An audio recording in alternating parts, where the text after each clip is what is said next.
통신망에 대해서 설명을 드리겠습니다.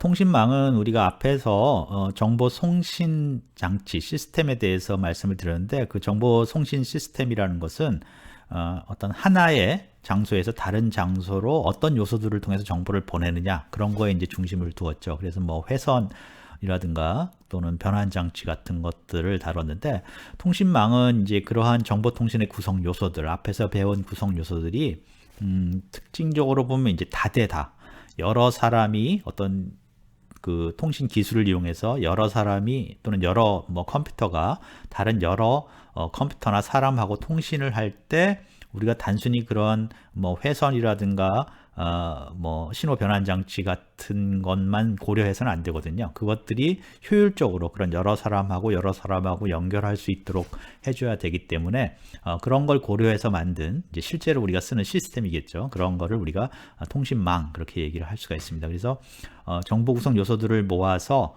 우리가 효율적으로 그런 여럿이 다대다로 연결해서 통신할 수 있도록 만들어 놓은 시스템을 이제 다루게 됩니다.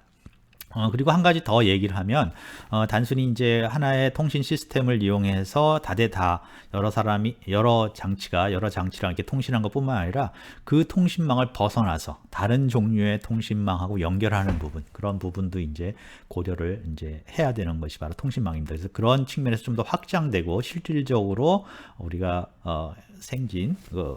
만들어낸 개념이 이제 통신망이라는 개념이고요. 그래서 이 통신망은 이제 앞에서 말씀드린 것처럼 여러 통신 구성 요소들, 단말기, 뭐 컴퓨터, 통신 제어 장치, 신호 변환 장치, 통신 회선, 이런 것들이 모아져서 여러 사람이 효과적으로, 여러 구성 요소들이 효과적으로 통신할 수 있도록 한 시스템, 통신 시스템이다, 그런 거고요. 이런 통신 시스템은 역시 뭐 기술에 따라서 많이 변하고 있고요. 또는 이제 상황이라든가 그런 여러 가지에 따라서 다양한 통신망들이 이제 사용되고 있습니다. 그래서 그런 모든 것들을 다 다루기는 어렵겠고요. 우리가 간단하게 우리가 주로 많이 사용하는 인터넷에 사용하는 디지털 통신망 하고요. 그 다음에 기존에 역사적으로 초기에 우리가 사용되어 온 전화 통신망, 이 두 가지를 비교해서 좀 다뤄보도록 하겠습니다.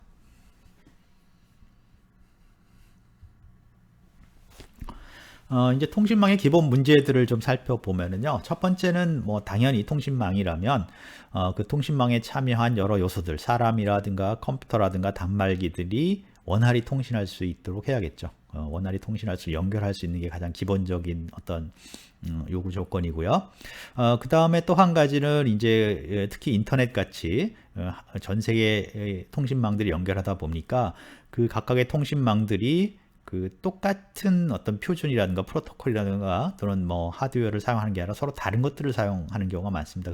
그렇기 때문에 이 통신망에서는 다른 통신망에 연결할 때 서로 이제 이질적인 통신망들을 어떻게 연결할 것인가, 그런 문제도 해결해야 되고요. 그 다음에 이제 이 통신망 사이에 자료를 많이 보내다 보면은 그것들이 이제 충돌이 일어납니다. 그러면 어떤 방식으로 그런 충돌을 잘 해결해야지만 네트워크 속도가 저하되지 않고 그것들을 해결할 수 있느냐, 그런 것도 있고요. 그 다음에 이제 방송 트래픽이 발생한다, 이런 거는 무슨 뜻이냐면, 이제 통신을 하기 위해서는 여러 가지 이제 단계를 거치는데, 그 중에 뭐 이렇게 내가 통신할 대상을 찾는다든가 그런 것들을 이렇게 공지를 하는 것처럼 보이자, 일방적으로 신호를 보낼 때 그런 이제 방송이라고 합니다. 그런데 그런 것들을 어떤 식으로 효율적으로 할 것인가 하는 것들.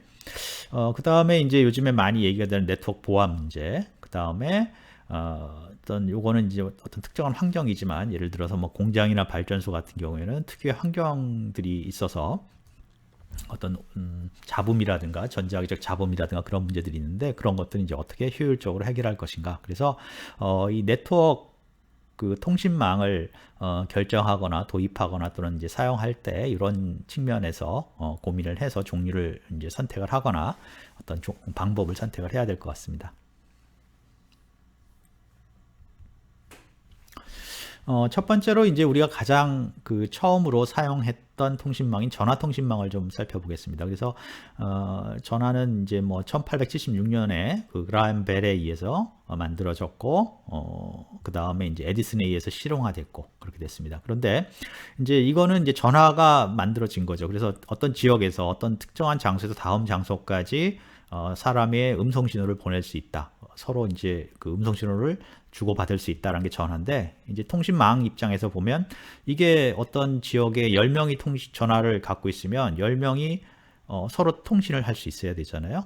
바꿔가면서 뭐 A라는 사람, B라는 사람, C 사람 이렇게 할 수 있는 게 이제 통신망의 문제가 되는 거죠. 그래서 그걸 하다 보니까 전선을 각각 이제 하나씩 이렇게 깔아주면 A, B, C라는 사람인데 A, B 깔아주고 A, C 깔아주고 뭐 C, B 깔아주고 이런 식으로 해주면 굉장히 많은 전선이 필요하죠. 그래서 그걸 다 깔아줄 수가 없기 때문에 우리가 교환기라는 라는 개념이 도입됩니다. 그 교환기라는 개념은 뭐냐면 이 옛날 전화는 자동 교환기가 아닌 전화는 그 전화기를 들면 이게 어디로 전화가 걸리냐면 어디랑 연결되냐면 교환수라는 사람한테 그 교환수, 그러니까 교환을 하는 사람이죠.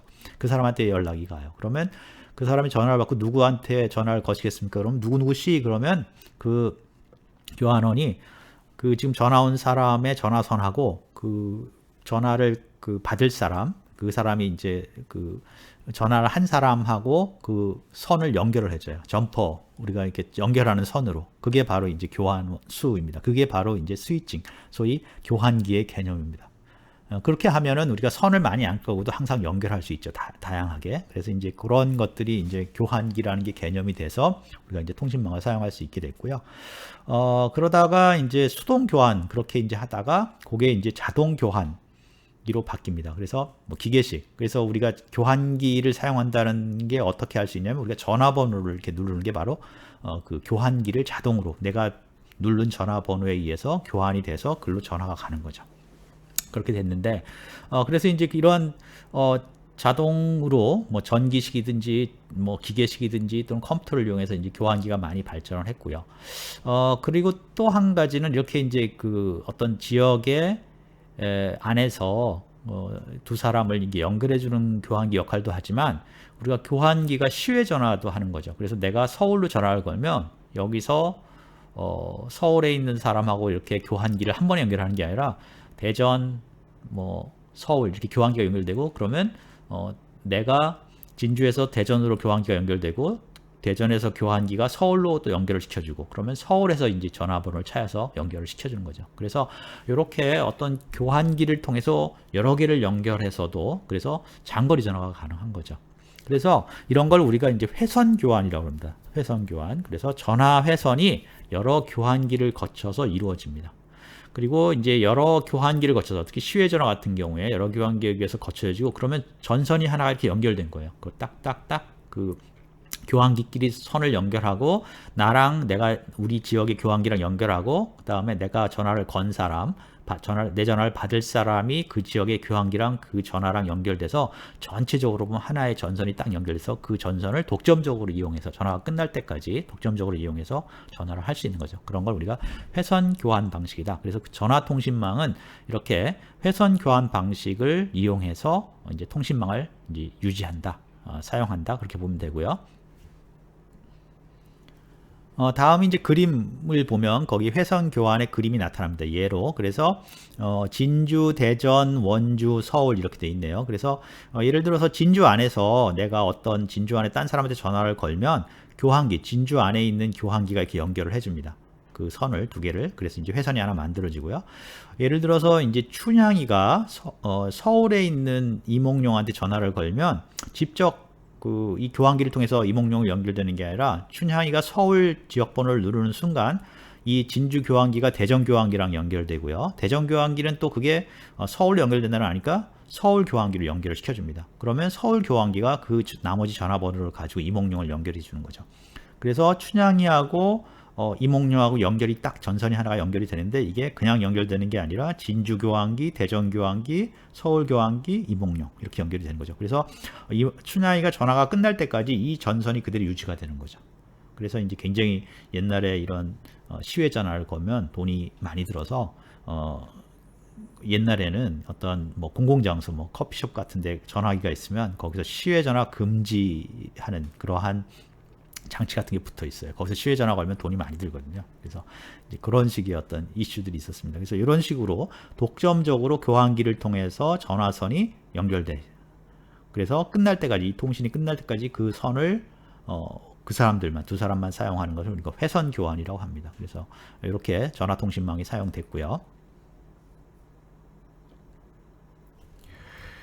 우리가 지금 사용하는, 그러니까 데이터 통신망, 컴퓨터하고 컴퓨터 또는 뭐 약간 디지털 이런 데이터 정보를 보내는 통신망은 이런 그 회선 교환 방식을 사용하지 않고요, 패킷 교환 방식이라는 걸 사용합니다. 그러니까 회선 교환 방식에 대응되는, 그러니까 뭐 반대라고 보기는 어렵지만 약간 그거랑 어떤 교환을 하는 방식인데 이제 패킷 교환 방식이라는 걸 사용하는 거죠. 서로 다른 방식이죠. 그래서 현대 데이터 통신은 거의 패킷 교환 방식을 사용하고요. 이 패킷 교환 방식은 뭐냐면 자료를 패킷이라는 작은 단위로 나눕니다. 그리고 거기에 이제 주소를 붙이는 거죠.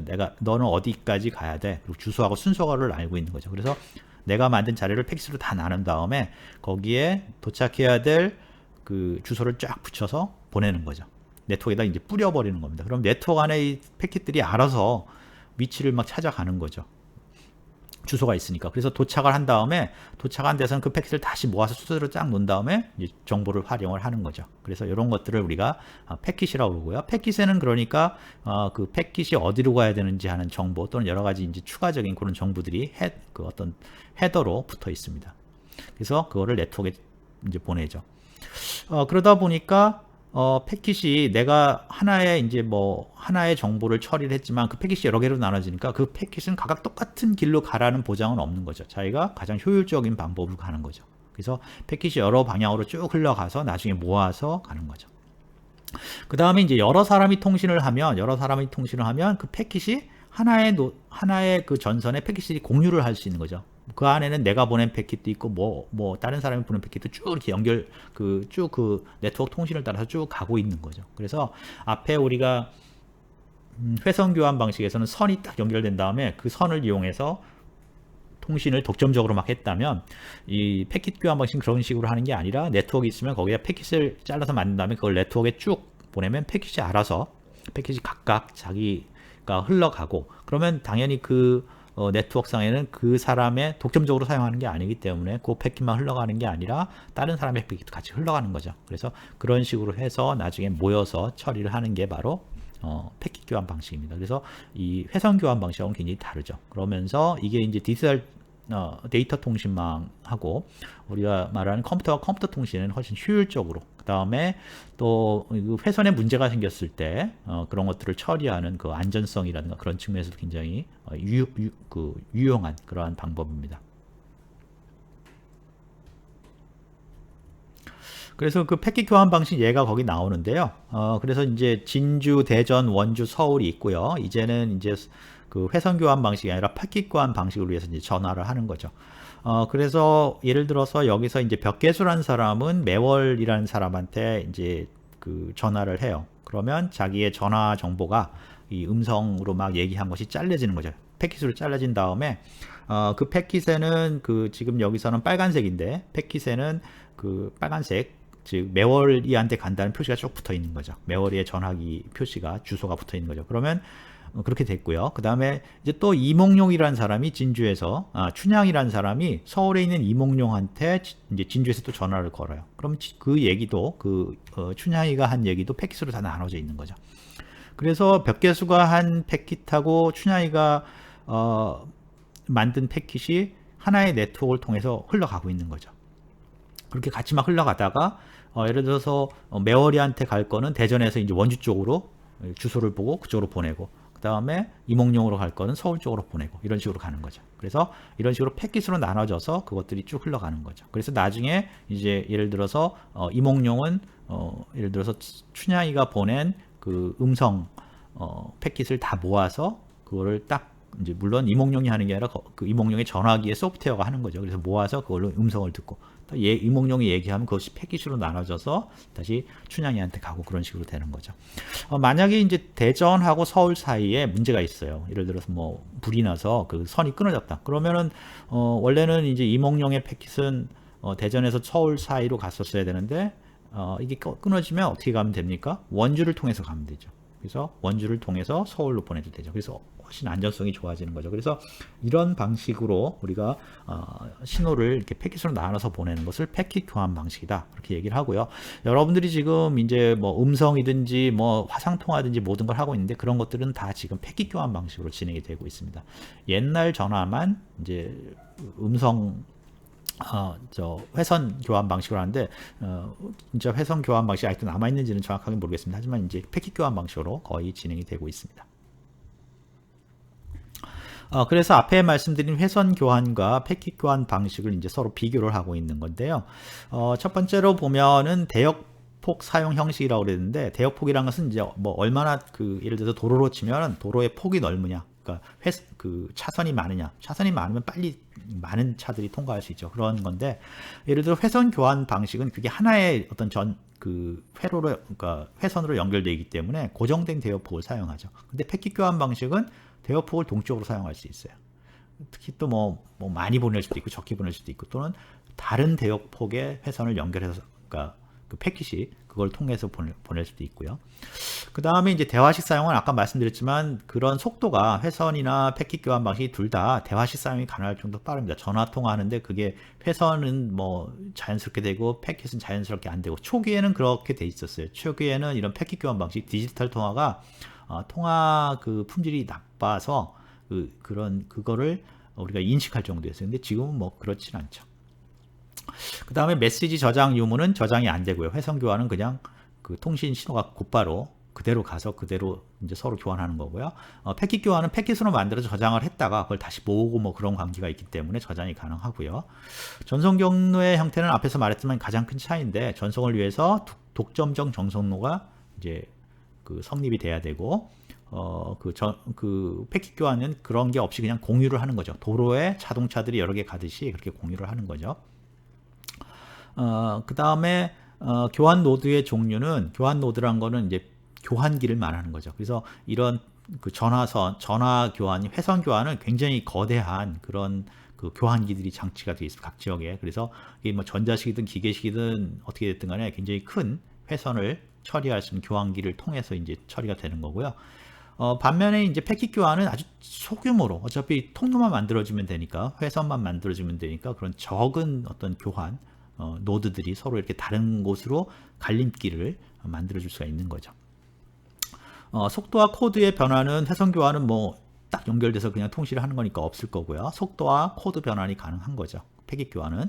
그 다음에 오버헤드 비트라는 것은 아까 뭐 주소 얘기를 했잖아요. 그 실제 자료 말고 추가적으로 붙여야 되는 자료가 있느냐. 그래서 패킷 교환은 그런 게 필요하다. 그렇게 볼 수가 있습니다. 그래서 이렇게 두 가지로 회선 교환과 패킷 교환 방식을 비교해서 우리가 비교해 봤고요. 바로 이런 방식들이 사용함으로써 우리가 통신망이 기존의 통신의 어떤 요소들을 이제 사용했을 때 이런 회선 교환과 패킷 교환처럼 그런 통신망을 어떻게 만드느냐, 어떻게 운영하느냐에 따라서 이제 효과나 어떤 적용 분야나 그런 것들이 많이 달라지는 거죠. 그래서 이제 통신망이 이제 만들어지는 거고요. 통신망의 형상에 대해서 이제 말씀을 드리겠습니다. 그래서 통신망의 형상은 우리가 이제 통신망을 만들 때 여러 그 요소들이 이제 통신망을 통해서 서로 통신을 해야 되기 때문에 그것을 어떤 통신 회선을 통해서 어떤 식으로 위치할 거냐 하는 것들을 이제 표시를 하는 거고요. 그것도 역시 이제 통신망의 어떤 효과에 대해서 굉장히 영향을 많이 미칠 거고요.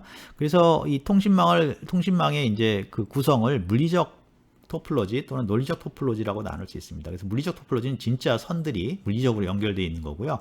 논리적 토폴로지라는 것은 물리적으로 다르지만, 물리적으로는 그렇게 안 돼 있지만 논리적으로 신호를 보냄으로 해서 우리가 논리적인 어떤 신호를 보내는 체계가 다르게 표현을 할 수가 있어요. 그래서 그런 걸 이제 논리적 토폴로지라고 그렇게 말합니다.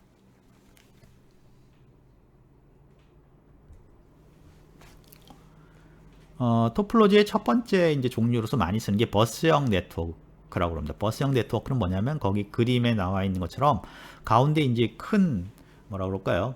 큰 도로 뭐 그런 게 지나갑니다.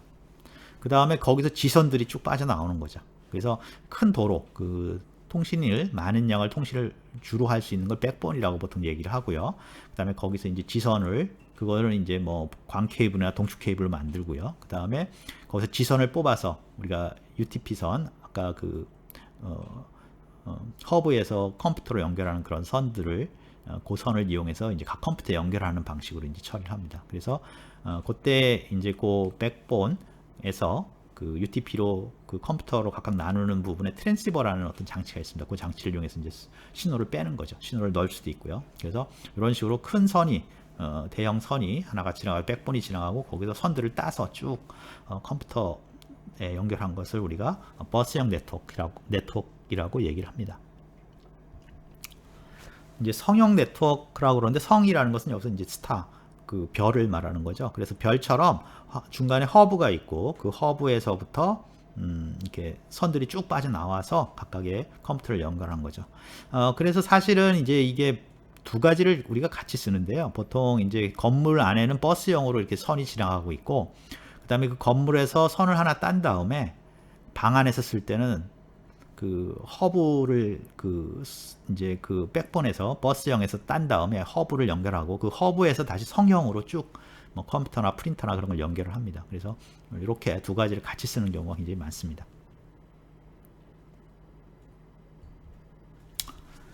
환영 네트워크, 이제 링이라는 뜻이죠. 환영 네트워크인데요. 이거는 이제 컴퓨터들을 이렇게 갖다 놓고 연결할 컴퓨터들, 그거를 두 개의 선으로 이렇게 연결합니다. 그 그림에 나와 있는 것처럼. 그리고 한쪽 선으로는 한쪽 방향으로 이렇게 신호가 돌아가고 있고요. 반대쪽도 신호가 돌아가고 있습니다. 그래서 신호가 무슨 뜻이냐면, 이제 나중에 우리가 배우겠지만 이 컴퓨터 통신을 하다 보면 충돌이 일어납니다. 그러니까 동시에 어떤 여기 참가한 네트워크에 참가한 통신망에 참가한 컴퓨터들에서 동시에 이제 신호를 보내려고 할 때가 있어요. 그럼 이제 전선에 전기 신호를 같이 보내니까 이게 신호가 이제 충돌이 일어나서 그 신호가 보낼 수가 없게 되는 거죠. 그러면 이제 어떤 식으로 해결을 해야 되는 거죠. 그런 충돌을. 그런데 여기 환영 네트워크라는 것은 토큰이라는 걸 하나를 계속 돌립니다. 이 환영 네트워크를 통해서 계속 돌리고 있으면 어떤 역할이 생기냐면 토큰을 받은 사람만 통신을 할 수가 있는 거예요. 그러니까 어때요? 충돌이 일어날 일이 없는 거죠. 충돌을 미리 예방을 하는 거죠. 그래서 이제 이런 환영 네트워크를 사용하는데, 문제는 이제 이 관리가 굉장히 어렵습니다. 통신 자체 그 방법도 그렇고 케이블 관리도 어렵고 그런 것들이 비용도 많이 들고요. 그래서 이제 현재는 많이 안 쓰고 현재는 주로 버스형이나 그 아까 말씀드린 환영 그런 식으로 성형 그런 식으로 많이 사용을 합니다. 네트워크 프로토콜이라는 것은 그 서로 다른 시스템에서 이제 그러니까 서로 떨어져 있는 거죠. 그래서 네트워크를 하려면 약속이 돼야 되겠죠. 신호를 보낸다, 받는다, 뭐 확인한다 그런 여러 가지 약속들이 있는데 그런 통신 규약을 우리가 프로토콜이라고 합니다. 그래서 그 프로토콜이 되어 있지 않으면 사실 통신이 어려운 거죠. 그래서 그런 프로토콜이라는 것은 서로 통신하는 그 두 가지 시스템 간에 지켜야 될 약속이죠. 그래서 프로토콜은 구문, 의미, 타이밍 세 가지 기본 요소로 이루어져 있고요. 구문은 데이터의 형식, 코딩, 신호 레벨 등의 어떤 형식, 속성을 표시를 하고 있고요. 의미는 제어 정보로서 조정하고 에러 처리 그런 것들이 있고요. 타이밍은 이제 서로 네트워크 받는 쪽하고 그 보내는 쪽이 서로 그 성능이 다르기 때문에 그 속도가 맞지 않을 수가 있습니다. 그래서 그런 속도를 조절한다든가, 그 다음에 속도가 맞지 않으면 이제 기다리는 게 생기죠. 그러면 그런 대기를 위한 타이밍 기법들을 표시를 합니다. 이제 네트워크 프로토콜의 가장 기본적인 그 가장 많이 진짜 쓰이는 건 아니지만 그걸 참조할 때 네트워크 프로토콜을 만들 때 참조할 수 있는 모델인데요. ISO OSI 모델이라는 게 있습니다. 통신 규칙으로 제정된 모델인데 이제 이것이 총 우리가 N개의 이게 모든 계층을 다 사용하는 건 아니고요. 우리가 7개의 계층이 있는데 그 계층을 다 사용하지 않고 자기가 필요한 것만 사용하면 됩니다. 그래서 우리가 여기서 이제 좀 알아둬야 될 것은 어떤 식으로 이 참조 모델을 사용하느냐, 어떤 식으로 그 참조 모델을 적용하는 게 일어나느냐, 그 정도를 좀 알아뒀으면 좋겠는데요. 이거는 뭐냐면 이제 참조 모델의 제일 상위에는 어플리케이션 모델이 있습니다. 어플리케이션 레이어, 어플리케이션 층이라고 할 수 있는데, 그거는 이제 통신 응용 프로그램들이죠. 뭐 카카오톡이라는 그런 프로그램들이죠. 거기서부터 시작해서 상대편의 카카오톡까지 신호를 보낸다면 상대편의 응용 프로그램까지 보내야 되는 거죠. 그러면 이 응용 프로그램에서 신호를 만들면 그게 쭉 아래로 내려옵니다. 7개의 계층을 쭉 내려와서. 그래서 아래는 피지컬 레이어. 진짜 전기를 몇 볼트로 할 거냐, 뭐 그런 몇 초의 그러니까 얼마의 짧은 시간에 할 거냐 그런 것까지 쭉 이제 신호를 그 표준을 따라서 쭉 내려온 거죠. 그 다음에 그게 전선이나 하여간 어떤 통신 회선을 따라서 다음 내가 보내는 신호를 보내는 쪽에 가면 다시 거꾸로 그 표준이 다시 적용되는 거죠. 그러니까 신호가 뭐 5볼트를 해야 된다는 표준이 있으면 그 피지컬 레이어 표준을 따른 다음에 그 위에 표준, 그 위에 표준 이런 식으로 쭉 올라가서 마지막에는 다시 응용 레이어까지 올라가는 거죠. 즉 높은 레이어에서 보내는 쪽에 높은 레이어에서 아래쪽 레이어로 쭉 내려와서 통신 회선을 통해서 쭉 가고 다시 그 아래 레이어 통신에서부터 이제 통신 회선을 끝났으니까 거기서부터 아래 레이어부터 표준을 쭉 따라가서 위로 올라가서 어플리케이션 레이어까지 가는 거죠. 그래서 그런 식으로 이 참조 모델의 표준이 적용되고요. 그 다음에 이제 앞에서 말씀드렸지만 이 7개 계층의 참조 모델을 모든 계층을 다 통과해서 가져올 필요는 없습니다. 그러니까 필요한 것만 뭐 통신에 따라 다르니까 그 필요한 그 계층만 통신을 이제 맞춰서 개발을 하면 되는 거죠. 하여간 보내는 쪽하고 받는 쪽이 프로토콜이 이렇게 계층별로 서로 대응을 하면서 위에서 아래로 위에 계층에서 아래로 쭉 내려와서 통신 타고 건너가서 다시 아래에서 위로 쭉 올라가니까 결과적으로 각 통신의 각각의 계층이 서로 이렇게 대응한다 그렇게 볼 수가 있는 거죠. 자, 그 그림이 나와 있습니다. ISO OSI 참조 모델에서 제일 위에 어플리케이션 레이어, 뭐 프레젠테이션 레이어 그런 식으로 해서 아래쪽으로 쭉 내려가서 피지컬 레이어까지. 그래서 위에는 응용 프로그램 레벨, 갈수록 이제 구체화되고 하드웨어에 가까워져서 마지막에는 피지컬 레이어. 신호를 어떻게 만들 거냐 뭐 그런 레이어까지 간 다음에 그게 이제 전선을 타고 건너가서 받는 쪽에 호스트 B에 가서 피지컬 레이어 다시 이제 연결이 되는 거죠. 그래서 피지컬 레이어에서 쭉 위로 올라가서 뭐 프레젠테이션 레이어 마지막 어플리케이션 레이어까지 그 표준을 따라서 올라가는 거죠. 해석을 하는 거죠. 그러니까 결과적으로 어떻게 되냐면 왼쪽에 있는 보내는 호스트 A랑 오른쪽에 있는 호스트 B가 각 계층이 서로 프로토콜을 가지고 통신을 하게 되는 거죠. 그래서 이런 식으로 ISO OSI 참조 모델이 이제 진행이 된다. 적용이 된다 그렇게 이해하시면 될 것 같습니다. 자, 이제 통신 응용 프로그램 마지막 우리가 이제 사용하는 컴퓨터 프로그램 컴퓨터에서 우리가 데이터 처리 시스템에서 이제 통신을 이제 데이터를 전송하는 정보를 전송하는 것들을 사용하는 어플리케이션 응용 프로그램이 통신 응용 프로그램인데요. 이제 통신 응용 프로그램은 전문적으로 그런 통신을 많이 하는 응용 프로그램도 있고요. 예를 들어서 뭐 이메일 시스템이나 메신저 같은 그런 시스템도 있고요. 그런데 이제 갈수록 시간이 지날수록 우리가 사용하는 응용 프로그램들이 그게 이제 통신을 주로 활용하는 건 아니지만 이 통신하고 관련된 게 굉장히 많아집니다. 예를 들어서 워드 프로세서는 사실 통신하고 관련이 없을 것 같잖아요. 그런데 워드 프로세서 우리가 아래 한글 같은 것도 통신하고 관련이 있죠. 뭐냐면 예를 들어서 뭐 업데이트 기능 그런 것들은 통신하고 관련이 있고요. 또는 뭐 그런 게 어떤 기능이 더 있을 수도 있겠죠. 통신하고. 그래서 그런 식으로 통신하고 불가결하고 특히 이제 우리가 그 휴대폰, 스마트폰 같은 경우에는 통신이 굉장히 많이 거의 뭐 기본적으로 계속 쓰이는 거죠.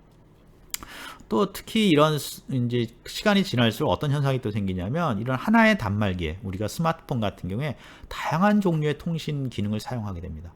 그래서 예를 들어서 우리 스마트폰도 자세히 보면 그 안에 굉장히 많은 통신 기능이 다양한 채널에 다양한 방식의 통신을 사용해요. 그래서 예를 들어 CDMA 우리가 뭐 음성 통화를 할 때 그 방식을 사용하기도 하고 와이파이를 당연히 또 사용하죠. 그래서 그걸로 전화 통화도 할 수 있고 뭐 웹 서핑도 하는 거죠. 그 다음에 블루투스도 사용하죠. 그래서 뭐 차 안에 차에 전화가 오면 차에 있는 스피커로 받는다든가 그런 것들. NFC도 하죠. Near Field Communication 해가지고 근처로 가면 이제 통신이 일어나는 거예요. 그래서 우리가 무슨 페이 같은 거 할 때 이걸로 사용하기도 하죠. 그래서 현대는 하나의 어떤 단말기에 아주 다양한 종류의 통신망이 이제 사용되기도 합니다. 더군다나 이제 앞으로는 기존에는 통신망하고 별로 관계가 없을 것 같았던 어떤 뭐 상품, 제품, 어떤 그런 시스템도 통신하고 계속 연결이 되고 있어요. 그래서 새로운 어떤 시장도 생기고 새로운 것들이 생기는 거죠. 그래서 예를 들어 자동차가 외부 통신은 많이 안 됐지만 앞으로 자율주행차 되면 외부 통신이 중요시하게 되는 거죠. 뭐 앞에 예를 들었던 공기청정기도 이제 네트워크에 연결돼서 어떤 통신을 하고 있고요.